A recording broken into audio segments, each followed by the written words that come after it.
Jagrative. Jai Masters. People have a lot of trouble with decisions in life. All the time people are asking me, how do I make decisions? I'll never answer them. Can we talk about it? Because it's something you're going to deal with your entire life. First, you don't try to make a decision. If you're confronting something and it is difficult for you to make a decision, you have no right to make a decision. There's no clarity in order to decide between one thing or another. I always tell my mind, if you know something, tell it to me. If you don't know it, shut up. And indecision means your mind doesn't know. There's never a single time where you know what to do, they have indecision. Do you understand that? All right? It's because you don't know what to do, you have indecision. So normally what we do is we turn to our minds. That's our best friend, by the way, our guru. We turn to our mind and say, oh mind, there are these choices, there are these things out there, and I don't know what to do. Figure it out. That's a gross mistake. That's why we have so much trouble. I'm telling you.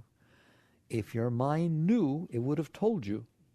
It would have said, oh, I got to go south to get to Miami. No indecision. It knows something. It tells you. But if it doesn't know, then why did you go to it and ask it to figure it out for you? I sometimes tell the story that you're traveling, you're driving through South Texas or something, and you're lost. You're completely lost. And you know you're trying to get to Arlington, but you don't know where it is. And you're driving through these fields, it's farm fields and stuff, and all of a sudden you see a farmer up there.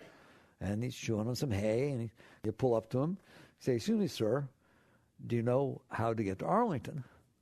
And his first thing he says, well, I've never been there, right, to tell you, right? But I heard tell, neighbor told me once that he had a friend who went there. And if I were going to try and go, I'd go down this road down here.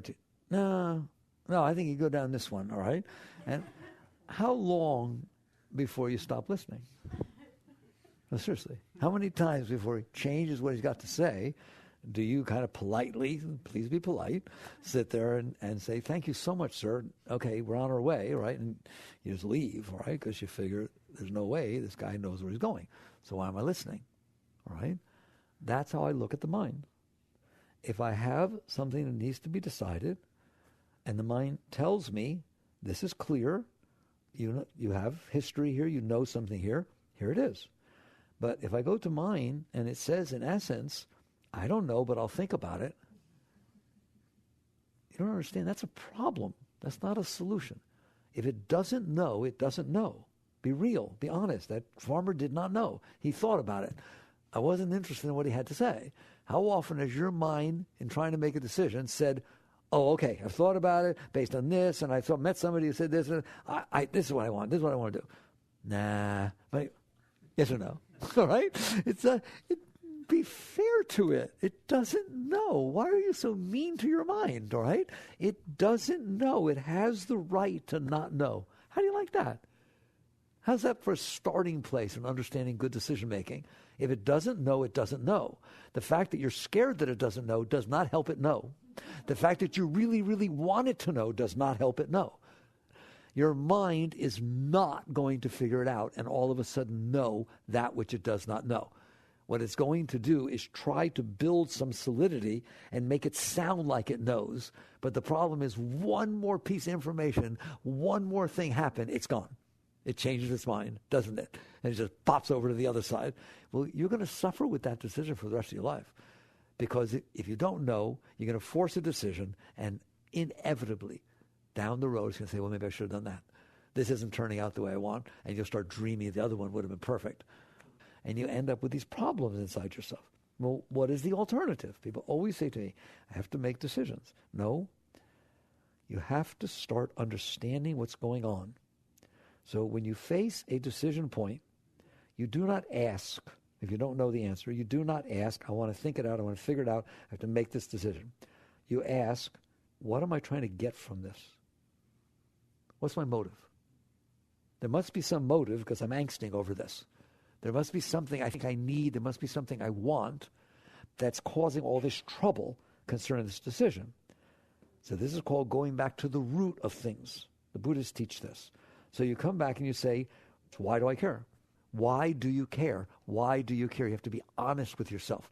Now all of a sudden what you're doing is, instead of going out there and making some false decision with a mind that's just making up things to make you feel better, you're coming back deeper within yourself to a meaningful place. And you're asking, why do I care?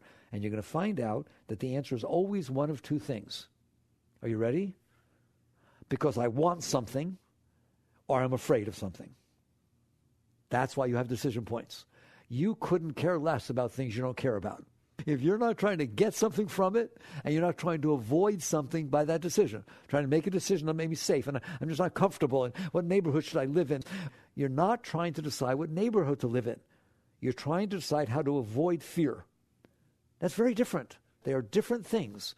So if you come back and you ask yourself, what am I trying to achieve through this decision? And you see, I'm scared. I'm insecure. I'm scared. And I'm trying to avoid myself. I'm trying to avoid the experience of the fear.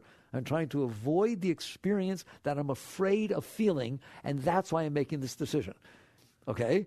I'm literally trying to make a decision outside, of which, really, I'm trying to make up a decision outside, because I don't know, that I believe will make me not feel fear or insecurity, whatever it is I'm trying to avoid. That's why this decision is so important. That's why I keep mulling it over in my mind. That's why I keep changing my mind about it, because the truth of the matter, it has nothing to do with the decision. It has to do with my fear. It has to do with my whatever it is I'm trying to protect inside. Now, that's an awful difficult thing to decide what should happen outside that in the future doesn't screw me up inside because I have this problem of fear or insecurity or jealousy. That's why the decision is so hard. Can you see that now? You're not even trying to decide where to live. You're not even trying to decide who to marry. You're not even trying to decide what job to take. You're not. You're trying to decide which decision will help protect me from my financial insecurity, from my fear of being rejected, and so on. It's sometimes easier to see when we go to the positive side. I said it's one of two things. Either you're trying to avoid a fear or problem you have inside yourself you don't want touched, or you have a desire and you're trying to make a decision of getting what you want. That's easier to deal with, isn't it? And you do it all the time. I'm not trying to decide who to marry. I'm not. You have two boyfriends or girlfriends and you're trying to decide, what should I do? Who do I stay with? Who do I leave? When should I get married? What should I do? You're not trying to decide between these people. The question you're really asking is, I am not whole inside myself. I have desires. I have needs. There are things I want to experience. There are things I want to do. Which of these decision points will get me what I want? That's what you're trying to decide. It's almost trite, isn't it? I mean, of course that's what I'm trying to decide. You better say it. Otherwise you'll get lost and think it has something to do with who you're picking. You'll think it has something to do with where you live. You have something to do with your job. It has nothing to do with your job. It has nothing to do with who you're getting married to. It has nothing to do with where you're going to live. It has to do with the fact that you are not whole within yourself. And because you are not whole and complete within yourself, you have desires. What are desires? Things that I think will make me feel better. There are things that I think will make up for what's missing inside of me and let me feel excited, and let me feel enthused, and let me feel loved, and let me feel, well, the question a yogi asks, why don't you feel enthused? Why don't you feel love? Why don't you feel excited? Not what do I need in order to feel love, in order to feel excited, in order to feel enthused. So what you're doing is you're working your way back layer by layer inside yourself. It's actually a spiritual journey. Instead of going out here and bothering your mind with all these stupid thoughts of trying to figure out what you should do when you don't even know why you're doing it. It's just kind of like I'm trying to feel what feels right. If you work your way back by starting to ask, why do I care? As terrible as that question is, that's what you ask first. Why do I care? And you can have trouble with that question, by the way, because you care so much you don't want to ask, why do I care? Imagine somebody sitting there saying, I can't decide who to marry. And you come see me, and I sit there and ask you, why do you care? Why do I care who I marry? What's the matter with you? You've been in the woods too long. No, I haven't. All right? You've been in the world too long. Like, why do you care? You have to ask that. Otherwise, you're going to make terrible decisions because you don't know yourself. You don't even know what's going on. You're just reacting to the energies that are around you. Something turns you on, you go run after it. Something turns you off, you run away from it. And that's how you're making your decisions in life. Now, you're not going to go anywhere. You're just reacting to the changes of energy inside of you. So your starting position is when you have this issue of decisions or whatever it is, you ask, why do I care? But you be honest about it. And you sit there and you look and see. And I'm telling you what you're going to see. You're going to see a fear or a desire. You're going to see something you're trying to avoid or something you're trying to get.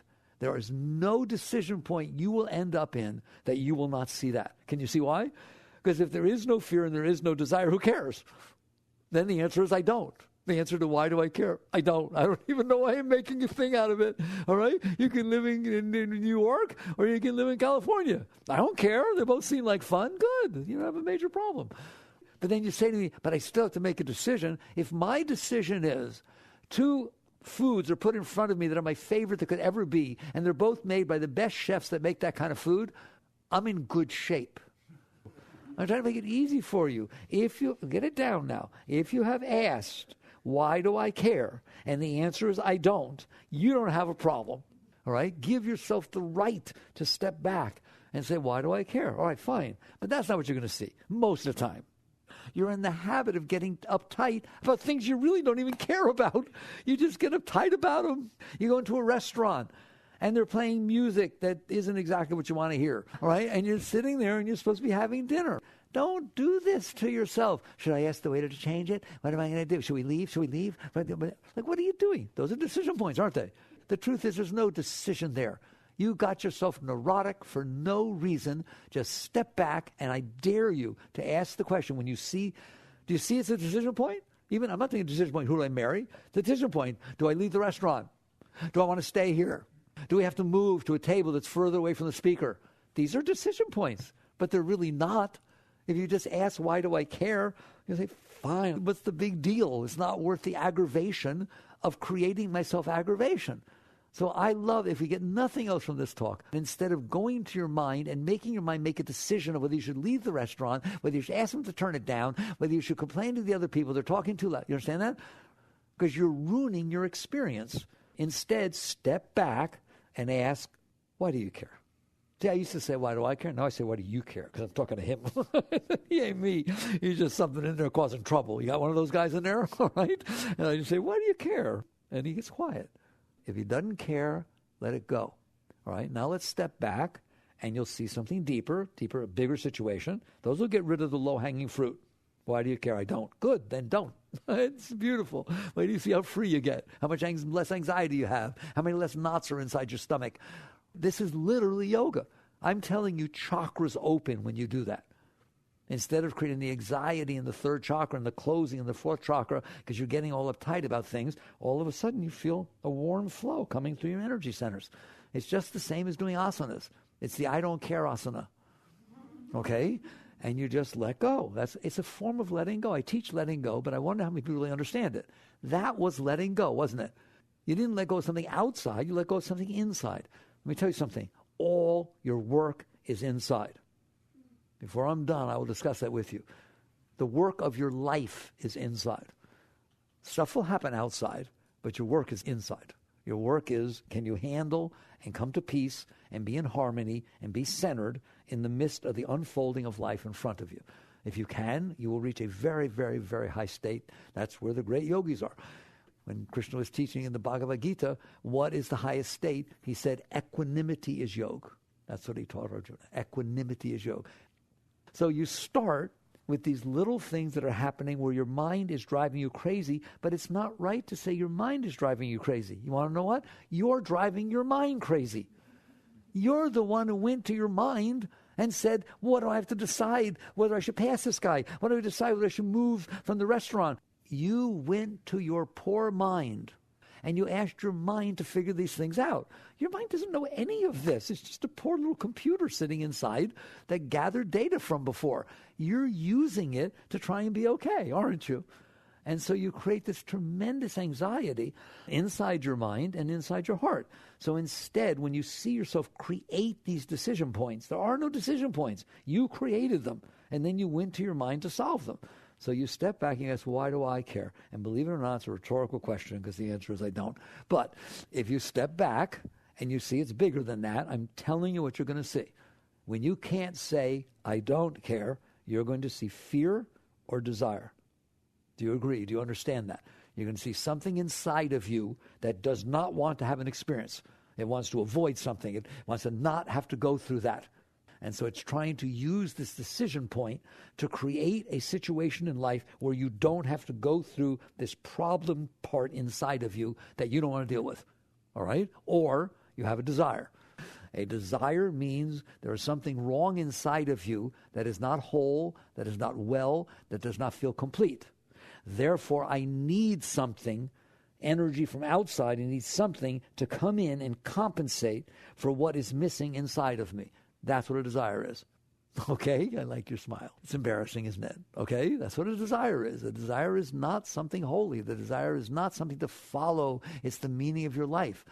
A yogi, a yogini who has reached a good state always feels love. They just feel love. Why? Because that's what's going on inside, love. All right? It's not love for somebody. It's just love. And they always feel excited. They feel excited about life. They feel excited about being able to come to temple. They feel excited about being able to listen to music. They feel excited about every single thing they do. You're just excited. So if you are open and you're clear, then all of this energy inside of you is flowing beautifully, and you're filled with love, filled with excitement, filled with enthusiasm. You don't feel desires. I told you, it's not renunciation. It's realization. It's awakening. It's getting healthy. So basically, you get to the point where when you reach the point that you're making this decision and you step back and say, why do I care? And you see, because I have this fear, because I have this desire, you have a life-changing decision to make. Do I really want to devote my life to these low parts of my being? I have a problem inside that's afraid of something. It is about to determine where I go. Do you want the lowest part of your being running your life? And you know the answer is no. All right? Where's it going to take you? Not going to take you anywhere you want to go.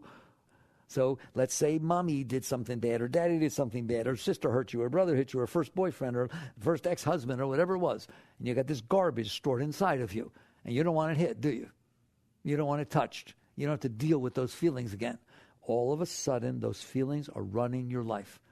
The avoidance of them is exactly the same as giving into them. They are telling you where to go. They're telling you what to do. They're telling you who to be with. So the lowest part of your being is running your life. And so at some point, and I hope I can encourage you, you wake up and say, if I have but one life to live, no, I ain't living it that way. Is it hard not to live it that way? Yes. Why? Because the path of the least resistance says, I don't want to touch that stuff. I don't want to deal with it. I don't want to deal with it. I don't want anybody seeing it. I don't want to have to face it ever again. I just want to suppress it and push it away. And I want to make a decision that doesn't make me deal with it.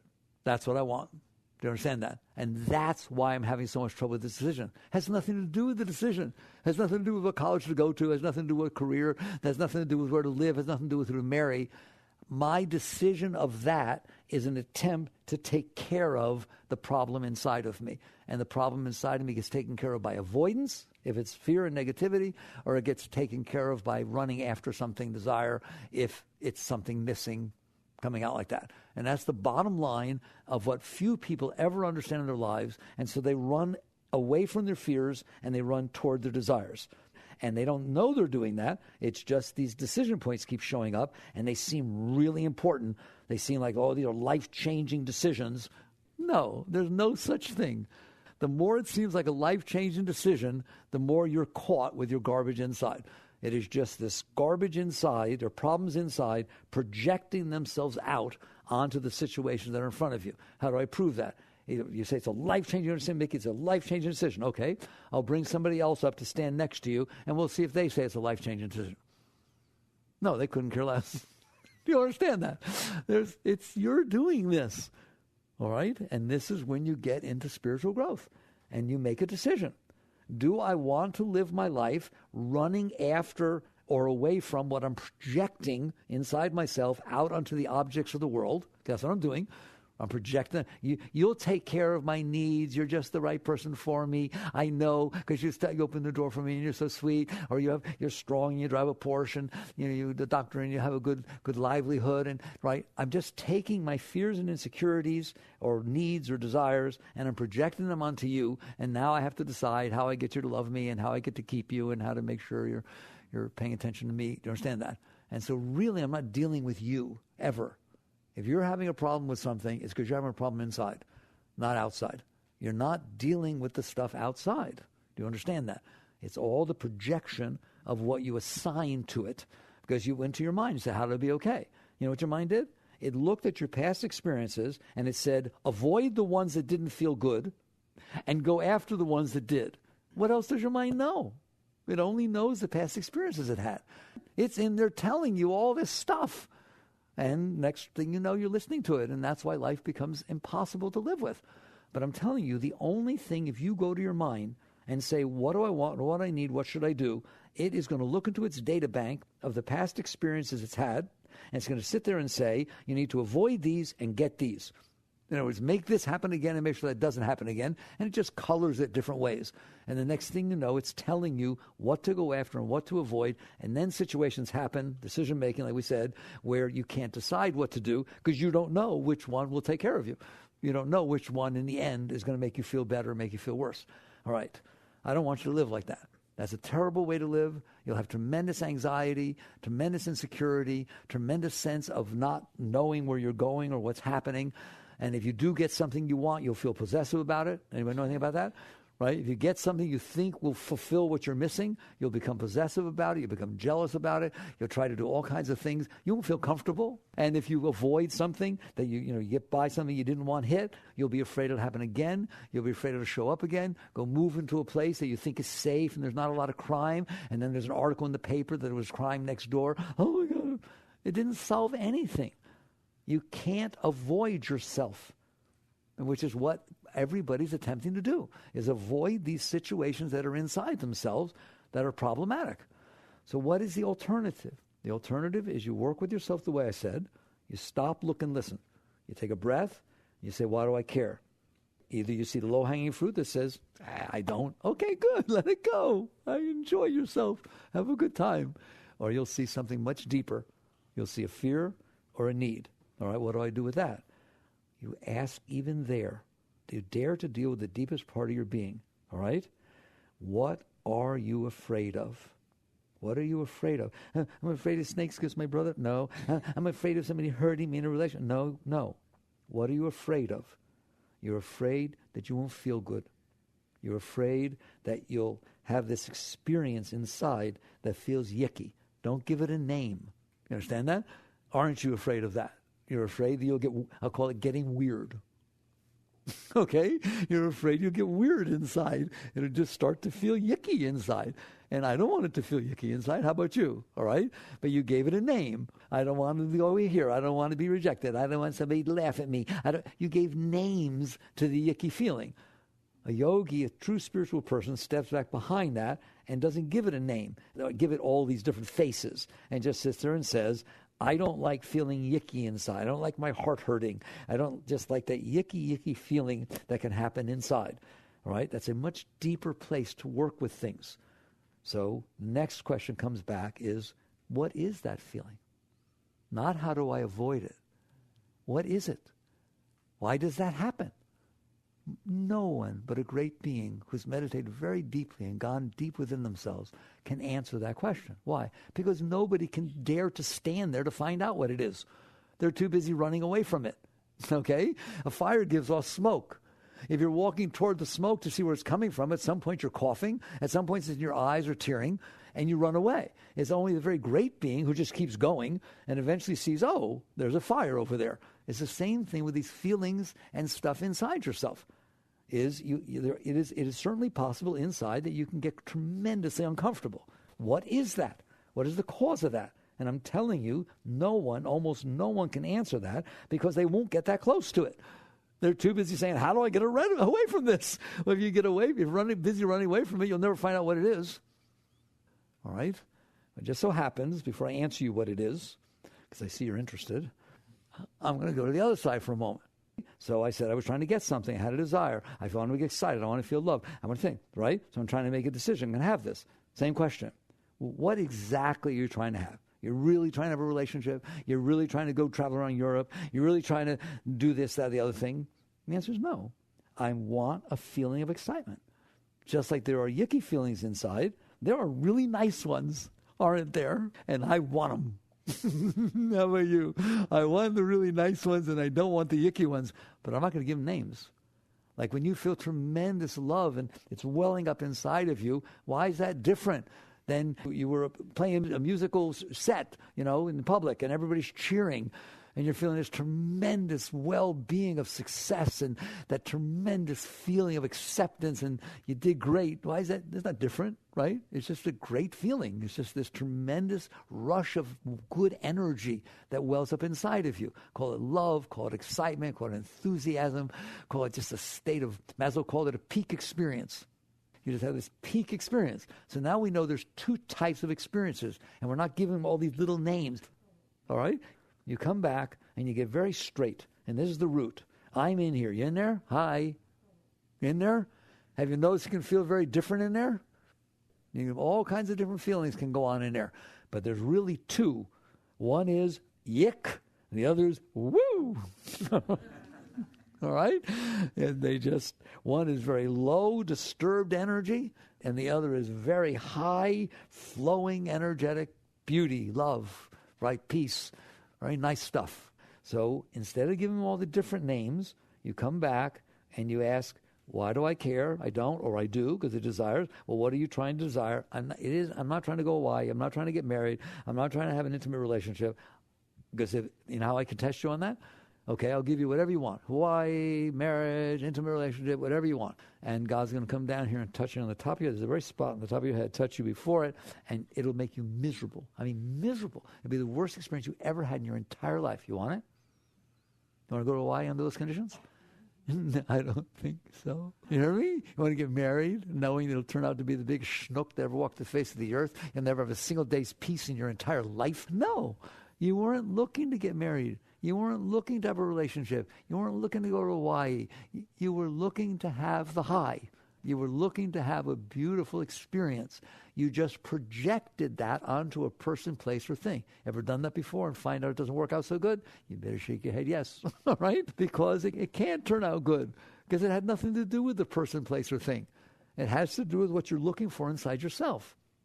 So we've now got it down to, if I'm causing myself angst about it, and I ask, why do you care? And I say, I don't. Well, fine. Thank you, Mickey. I don't have angst on little things, all right? If I look inside and I see, oh, no, I'm trying to avoid a fear or trying to get a desire, at least be honest with the fact that what I'm looking for is a feeling inside myself. I'm looking to avoid a negative feeling. I'm looking to experience a positive feeling.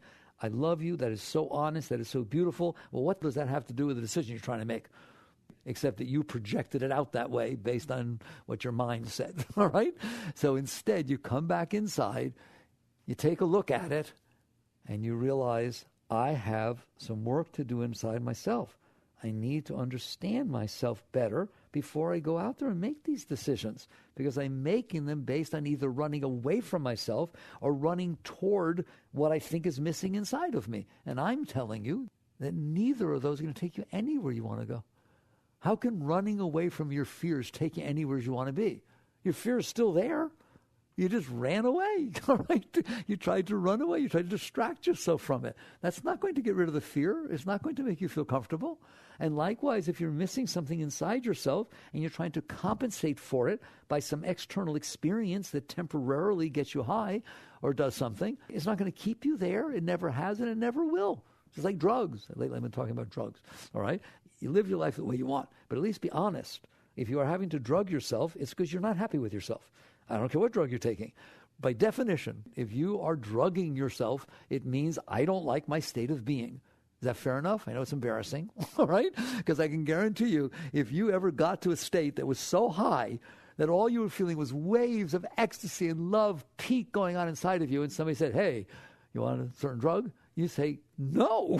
Why would I want to dull my ability to experience the beauty that I'm experiencing? Like I said, I'm not judging what anybody does, but at least once, let's get honest. Do you see how honest it is what I just said to you? Without judgment, right? So don't kid yourself. This is called being honest. And so you come back and you honestly realize that a lot of what I am doing outside in this world, in fact, if I'm doing anything, everything I'm doing in this world is attempting to avoid a problem I have inside myself or attempting to get something I think will compensate for what's missing inside of me. And that describes all of human behavior. So a yogi, yogini, a spiritual-minded person, somebody who's seeking greater states, comes all the way back and realizes this is all about the vibrations inside of me. I like the nice one, and I don't like the not nice one. Well, good. That's very real. Look how far away from the world that is. You're now inside yourself, and that's where you belong, because that's what you're making the decision about. You might as well come down there and realize it. Like, let's say you go to buy a car, and you're trying to decide. You're having trouble deciding between an old Volkswagen van and a Ferrari. Now, the question becomes, on what base you're trying to decide. Well, I like people that aren't all into money and that kind of stuff, and the old van kind of feeds a part of my being that feels really simple, and I like to, all right, and the other part is I like to project a good image, and you just look at it and you realize it's all bunko. It's all bunko. You're trying to project, hide, and do something from inside yourself outside. All right, let's make believe you made your way back to this point I said I would talk about, which is I don't like the yicky vibrations, and I really like the nice ones. You have the right to say that. That's beautiful. And I would love that you learned how to not have the icky vibrations and only have the really beautiful, beautiful energies flowing inside of you, because you are capable of doing that, but not by making decisions of what car you're going to buy or who you're going to marry or what house you're going to live in. That ain't going to do it for you. All right. So what is going on with these energies? Now you're back to yoga. Now you're back to the deep things. Why do these energies shift? I dare you to watch. Ever like somebody or love somebody and you feel tremendous love for them, you're tremendously open, and you're talking to them, and all of a sudden they say something and it hits you the wrong way and you don't feel so much love? Has that ever happened to you? And then all of a sudden they say something else that lets you understand that you had misunderstood what they were saying, and all of a sudden you feel love again? All right, that's your teacher. Have you ever driven down the street and almost gotten in an accident at a certain place, 34th and 39th or something, right? You rammed on your brakes, you skid around, didn't hit anybody, right? You've driven that way 1,000 times through that intersection. What happens next time you drive to that intersection the next day? You're talking, it gets quiet. Heart starts doing this. Yes or no? Okay? That is your teacher. I am telling you, this is the level that you need to learn to live your life, because you have just seen it go from yicky to nice to yicky. You've seen it go from neutral to yicky and stay yicky, and it taught you why. How did that happen? You will find out that you store things inside yourself. In yoga, we call them samskaras. That stuff you stored after you almost got in an accident on that intersection, there wasn't in there before, was it? There was nothing in you about that intersection. Now you had this close call. It didn't feel good. It definitely caused disturbance inside, but it didn't stay, right? It didn't stay. The disturbance was over in 30 seconds. You rammed on your brakes, you skid around a little bit, and you stopped. So it's gone outside, isn't it? The disturbing experience is not happening anymore outside. Is it gone inside? No. You feel it all day. Next day when you go to drive down past the intersection, you feel it again. And maybe you even change where you drive from then on, because it's so uncomfortable to you. Something very, very important happened to you, and I need you to pay attention to it, right? An experience from outside that was momentary, and it's over, left an impression inside of you that is not momentary, and it is not over. And that impression was negative. You were doing fine. Now it got this bad energy. No question, it's bad energy to almost get in an accident. I'm not questioning that. It's bad energy if somebody breaks up with you and dumps on you in high school. You hear me? It doesn't feel good at all, does it? But it's temporal. It has a beginning, a middle, and an end, but not in you. High school was 23 years ago. You still hear her name, you freak out. You want to go down to the reunion? Will she be there? I don't want to go. Come on, be honest. If you want to have a beautiful life, you got to be real with yourself. You got to be so real, it's scary. So you sit there and realize, I have stored inside of me events that were negative that are not happening anymore. Okay, fine. Well, what's the problem with that? The problem is when you stored it, you stored the whole event. You stored the memory, the emotions, the sound, the smell. Next time you hear a burning tire, you smell a burning tire, you get all scared because it reminds you of the accident. You stored this packet of energy, and we call it a samskara. It's back from the ancient Upanishads. They actually named that thing. Freud wasn't the first one to talk about what's going on inside of you. So you stored this in there. So what? So what? If an event happens outside and it touches, even touches, glances, has any association with that thing, you're going to start to feel yucky again. Aren't you? You walk into somebody's house, the kitchen smells, reminds you of when you were cooking with your mother when you were 6 years old. And it was one of the beautiful times in your whole life, and all this love starts opening up inside of you. Because you walked into a house and smelled something? That's weird. But it happens, doesn't it? Or Mommy Dearest wasn't so much fun that day. She wouldn't let you do anything. She was yelling at you. And all of a sudden you smell that smell, and that's it for the day. You're in a mood. Do you get it? Do you see that? It is these stored packets of energy that you have stored from the past that are making it so you have these sensitivities that are screwing up your beautiful energy flow. Your natural energy flow inside is the highest thing you have ever experienced in your life, multiplied times 1,000. Any beautiful experience you ever felt, the sunset was beautiful, is because it distracted your consciousness enough to where you weren't hanging out with your psyche.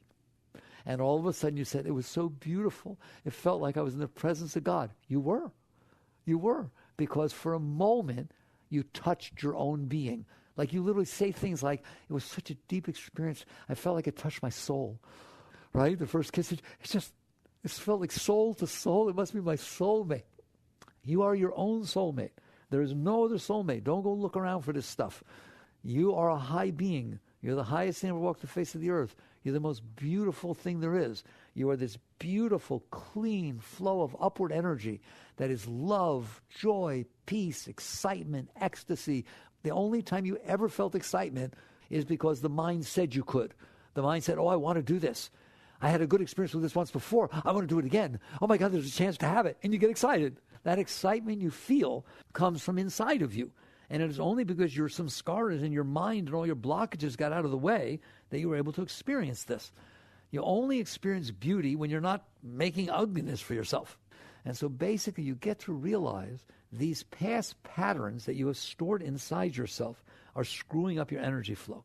And that is the deepest thing you will come to realize and see. I gave you examples. You saw that. The accident stored something in there. The breakup stored something in there. Your first husband's name was Ben. Now all of a sudden you're in Publix walking around and on a loudspeaker, Ben, please come up to the service desk. You get all weird. It's not the same Ben. You're in New Hampshire. He's in California.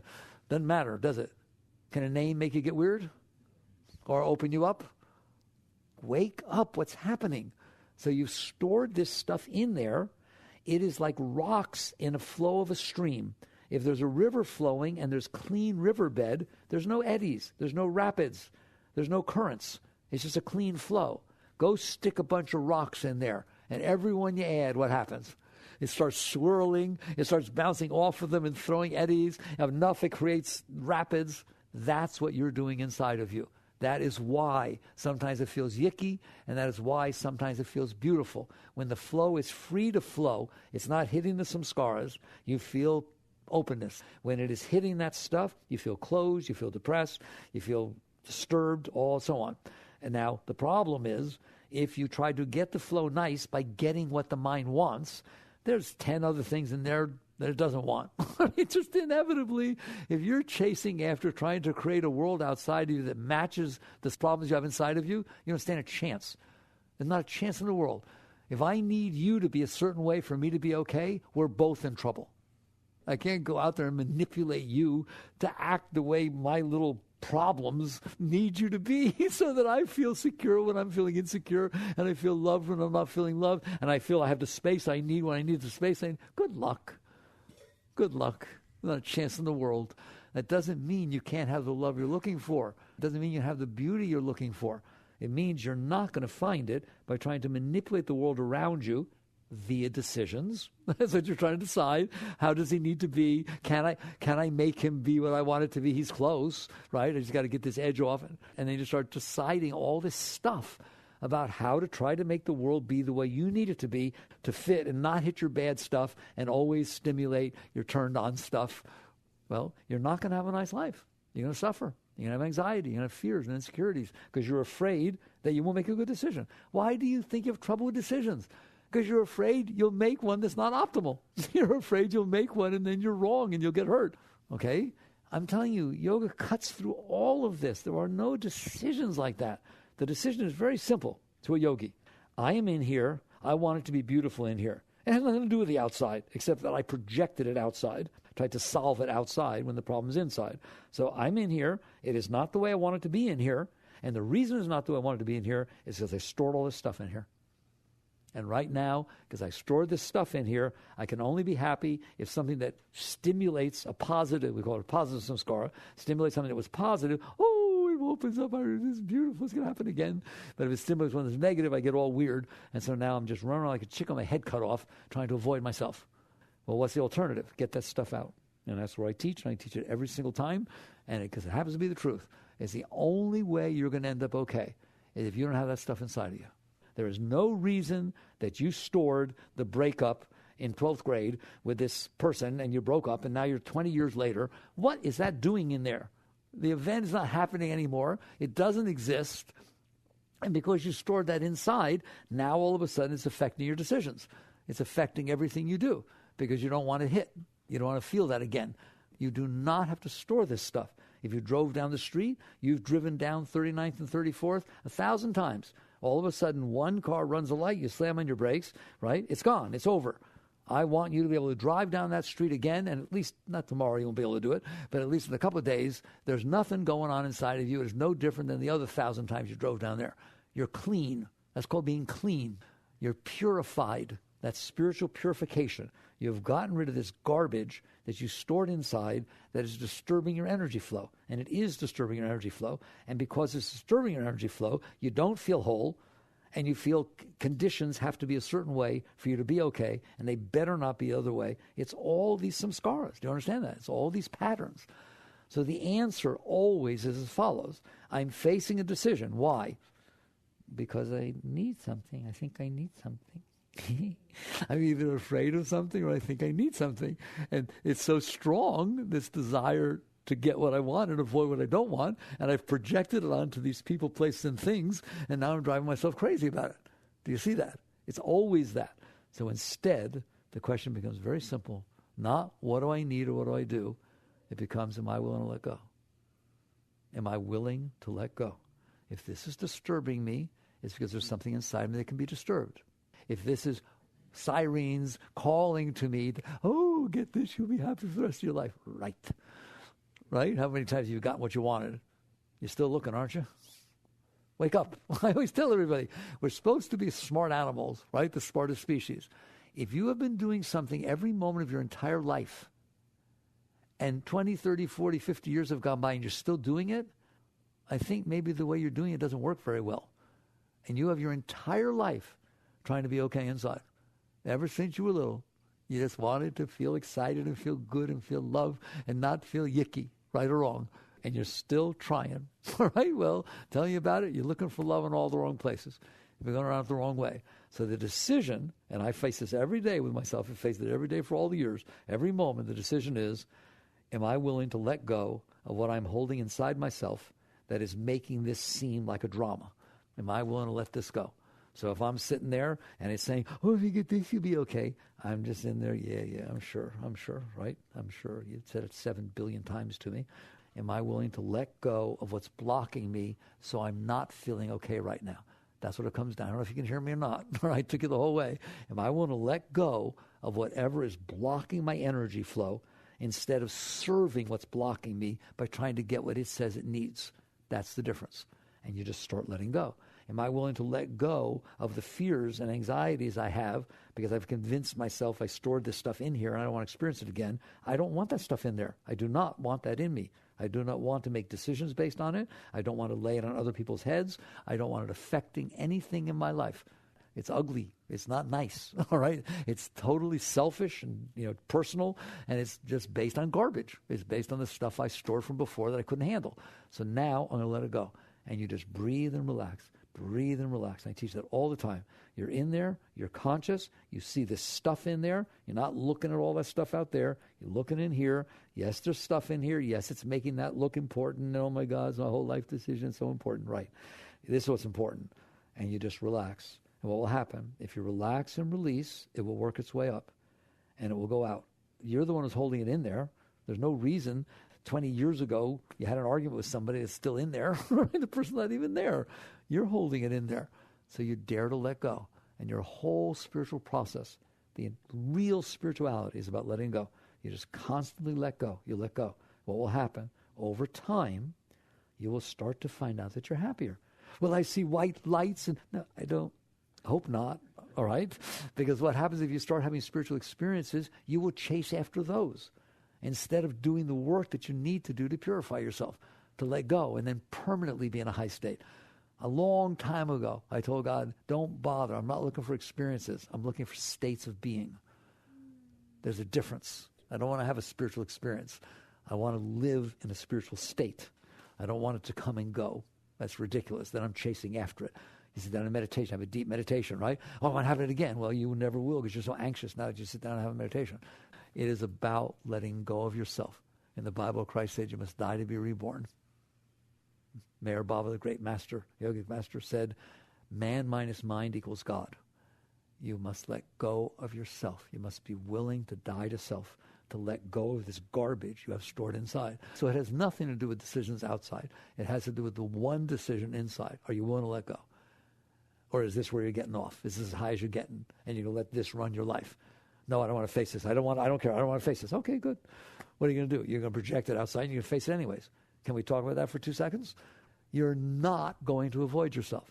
If you have this scar in there, there's some scar in there, and you're afraid of things, and you try to avoid them by living a certain place or marrying a certain place or divorcing a certain person or doing whatever it is, you're just trying to do something outside to avoid this. That thing just ran your life. It just manifested externally. You didn't get rid of it. You built it in the world around you. Why are you not living in Texas? Well, my ex lived in Texas, and I'm just not comfortable. Anytime I'm in Texas, it reminds me of him. Great. Now you can't live in Texas, right? Now you got 49 states left. Let's see how I ruin those. Do you understand that? You didn't get rid of it. You built it into your life. You don't want to do this. You want to get rid of this stuff. You want to just once and for all say, I want it to be beautiful inside of me, whole and complete, self-effulgent. I want to see how high is. How high can I get? And I'm willing to pay the price. No pain, no gain. I'm willing to let go of these things I've stored inside of me, right? And as far as the positive ones, it's not renunciation. It's not that I'm renouncing what this is telling me. If I do it, I'll be okay. I'm knowing that it's a lie. I'm knowing it's not true. I've done lots of things in my life that he told me, you do this, you'll be okay. Then there was the next one. He was never okay. You're okay for a minute, all right? It was never okay.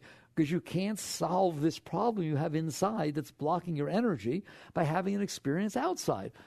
So instead, you sit there and say, I want to let go. I want to let go. Not because I'm renouncing, but because I want to experience permanent well-being. And more you let go. Now, what does that mean with my outer life? And this is the hardest thing to talk about. I know it's hard to hear. Right now, with almost all of us, the life we have built outside ourselves is the projection of the garbage we have inside of ourselves. That's why we picked this job. That's every decision we made. I already started with decision, didn't I? If every decision you make is based upon this stuff inside of you, guess what you're going to be living? The exact projection of the garbage you didn't let go of inside of you. That's all. If you let go of everything except your fear of snakes, you can't live in Arizona, you can't live in Texas, you can't live anywhere near a museum or anything where they have a reptile thing. You can't. All it takes is one thing you didn't let go of, and it's running your life. Okay? It's either the positive for or the negative against, and then you're going to be surrounded by a world of your own making that is the projection of these samskaras. And they're going to run you wild because you have to keep running away. You have to keep either running toward or running away. Right? The alternative is you spend your will, your energy, your consciousness, your intent to just keep letting go, relaxing and releasing, relaxing and releasing. Well, wait a minute. Then if I'm relaxing and releasing, I'm not projecting out externally. I'm transmuting. It's called transmuting, bringing the energies up. I'm always bringing the energies up. No matter where they are, I'm bringing them up. I'm bringing them up and offering them up. Well, then what about the world outside of me? When you are not projecting yourself into the world, well, then you can't be making the world project you. So what will it do? If you will take one look at what the world has done when you left it alone, it built the planet Earth. It built you out of hydrogen atoms after the Big Bang. You weren't there, were you? Where'd you come from? Right? Your body got built out of that all by itself. Nobody was thinking about it. Nobody made a single decision. And DNA got created. Where'd the DNA come from? Go ask any scientist. It came from the hydrogen clouds after the Big Bang that the forces of creation pulled it together and over time created this amazing programming called DNA, which made your body, right? Where'd your mind come from? You have a bright mind, you can think of things? Yeah, really. Figure it out. What if it doesn't come up with something? Figure out how to make it come up with it. It's a thing, and the mind is a thing that got created in creation, didn't it? Right? It's awesome. So all of these things got created without you. That's what's going to happen. That perfection, they call it the Tao, that which will unfold without you screwing with it. The natural way of things happens to have done a pretty good job, wouldn't you say? The sun comes up, look at the planet Earth. It's just amazing where it come from. You didn't do it. No human decision had anything to do with it, did it? And like I said, even the human mind, yes, it's brilliant. They created a rocket ship that flew it to the moon. That's really great. Where'd the mind come from? Because you didn't make your mind, and Einstein didn't make his. Did he? Creation on its own is way beyond any mess you can make. All right? The whole mess around here is human beings trying to get what they want and avoid what they don't want. Isn't that the mess that creates all the wars and all the disharmony, right? That no one agrees what we want and no one agrees what we don't want, so they're just out there fighting with everybody. The natural way of things is incomprehensible. It's gorgeous. It's unbelievable. How can you even think about it? Look at the planet Earth, sitting, floating in the middle of nowhere. There's this little ball that has trees and elephants and everything running around. Where'd it come from? Whatever made that, you want to call it God, call it God. You want to call it creation, call it creation. It doesn't matter. What matters is you didn't do it, did you? And what it made is so much greater than anything. All you're thinking about is, hey, I wish he liked me. It's so cute of it. Because you have these samskaras stored in there, you're only projecting yourself into, and it's tiny. It's just, oh my God, it's pure ego, isn't it? Right? If you let go of yourself, what you will start to see is the grace of creation unfolding in front of you because you didn't mess it up. And wait till you see what it looks like. It will blow your mind. I know some people who saw it.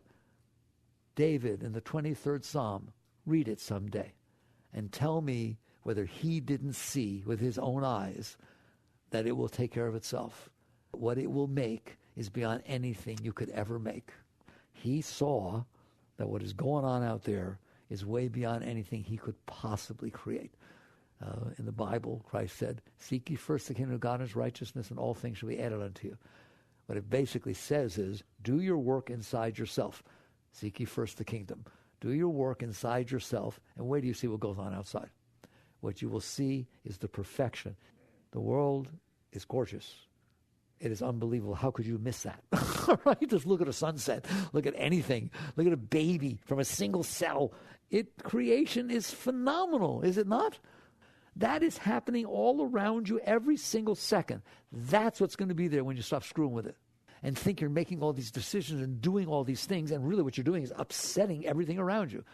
I'm going to stop now, but because I know you're hearing me. This is deep stuff to hear, okay? There's two lives. One, the mess you made, and two, life.